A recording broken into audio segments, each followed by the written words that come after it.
আসসালামু আলাইকুম। রাসায়নিক বন্ধন, এসএসসি কেমিস্ট্রি রাসায়নিক বন্ধন পঞ্চম অধ্যায়ের সবাইকে স্বাগত জানাচ্ছি।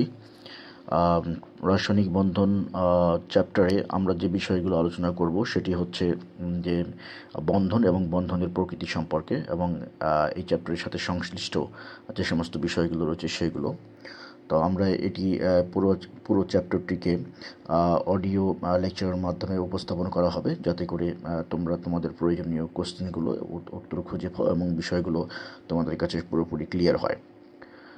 তো বেসিক্যালি হচ্ছে যে আমরা রাসায়নিক বন্ধন বলতে কি বুঝি সেই কোশ্চেনে যদি আমরা যাই, তাহলে আমরা বুঝি যে বিভিন্ন যে অণুগুলো আবিষ্কৃত হয়েছে, এই অণুগুলোর মধ্যে ভাঙলে পাওয়া যায় হচ্ছে পরমাণু, এবং এই পরমাণুগুলো একে অপরের সাথে সংযুক্ত হয়ে অণুগুলো ফর্ম করে। যেমন একটি উদাহরণ হিসেবে নেওয়া যেতে পারে যে আমরা যদি মিথেন CH4 এর একটি গঠন দেখি, তাহলে পরে সেখানে দেখব যে কার্বনের সাথে 4টি হাইড্রোজেন সংযুক্ত হয়ে মিথেন গঠন করেছে।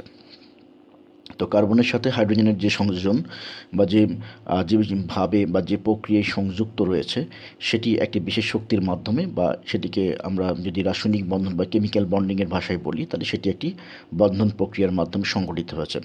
এরকমভাবে যে সমস্ত পরমাণুগুলো একটি অণুতে সংযুক্ত রয়েছে, তার একটা সঠিক ব্যাখ্যা বা সায়েন্টিফিক বা কেমিক্যাল একটা অ্যানালাইসিস বা কেমিক্যাল একটা এনার্জির মাধ্যমে সংযুক্ত রয়েছে, রাসায়নিক শক্তির মাধ্যমে। এই শক্তিটাই মূলত হলো বন্ধন শক্তি, আর যে প্রক্রিয়ায় সংযুক্ত রয়েছে সেটিকে আমরা বন্ধন হিসাবে ডিনোট করব।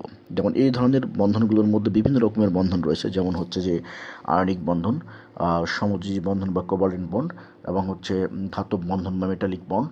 এছাড়াও আরও van der Waals force, hydrogen bond, এরকম আরও অনেক অসংখ্য বন্ধন রয়েছে, যেগুলো হচ্ছে সিলেবাসের আওতা বহির্ভূত বিধায় আমরা ওগুলো আলোচনা করব না।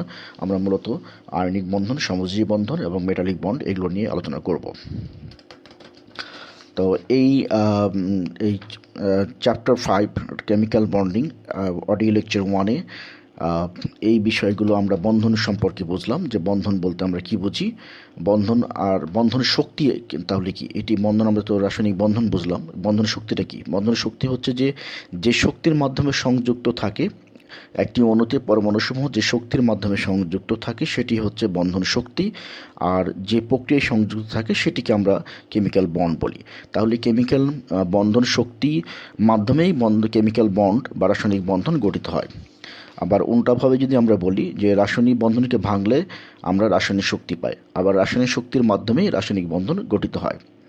আচ্ছা, এরপরে আমরা আরেকটা বিষয় জানবো, সেটি হচ্ছে যোজ্যতা ইলেকট্রন বা ভ্যালেন্স ইলেকট্রন। ভ্যালেন্স ইলেকট্রন বা যোজ্যতা ইলেকট্রন হচ্ছে ওই ইলেকট্রন, যে ইলেকট্রন হচ্ছে কোনো পরমাণু যখন অণুতে সংযুক্ত হয়, তখন ইলেকট্রন শেয়ারের মাধ্যমে অন্য একটা পরমাণুর সাথে সংযুক্ত হয়। তো আমরা যদি এরকম বলি যে কোনো মৌলের ইলেকট্রন বিন্যাস সর্বশেষ কক্ষপথে যে ইলেকট্রন বা ইলেকট্রনসমূহ থাকে, তার সংখ্যাকে যোজ্যতা ইলেকট্রন সংখ্যা বলা হয়। যেমন পটাশিয়াম অক্সিজেন ইলেকট্রন বিন্যাসে সর্বশেষ কক্ষপথে যথাক্রমে 1টি ও 6টি করে ইলেকট্রন বিদ্যমান।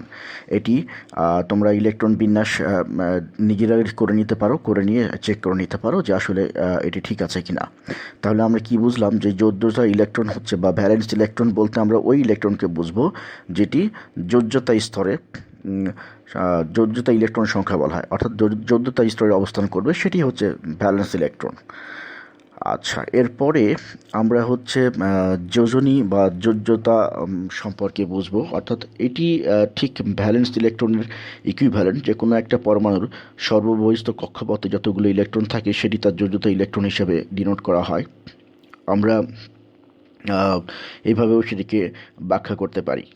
আশা করছি বিষয়টি ক্লিয়ার হয়েছে। যদি কোনো প্রবলেম থাকে যোজনী বা যোজ্যতা এবং ভ্যালেন্স ইলেকট্রন সম্পর্কিত, তাহলে সেক্ষেত্রে আমাকে মোবাইলের মাধ্যমে নক করে অথবা ইমেলের মাধ্যমে সংযুক্ত হয়ে বিষয়টি আর একটু বিশদ ব্যাখ্যা নেওয়া যেতে পারে। আশা করছি বিষয়টি ক্লিয়ার হয়েছে। এরপরের বিষয়গুলো রাসায়নিক বন্ধন চ্যাপ্টারের বা এসএসসি কেমিস্ট্রির পঞ্চম অধ্যায়ের পরের বিষয়গুলো অডিও পার্ট 2-তে, অর্থাৎ চ্যাপ্টার 5 অডিও পার্ট 2-তে তোমরা খোঁজ করো।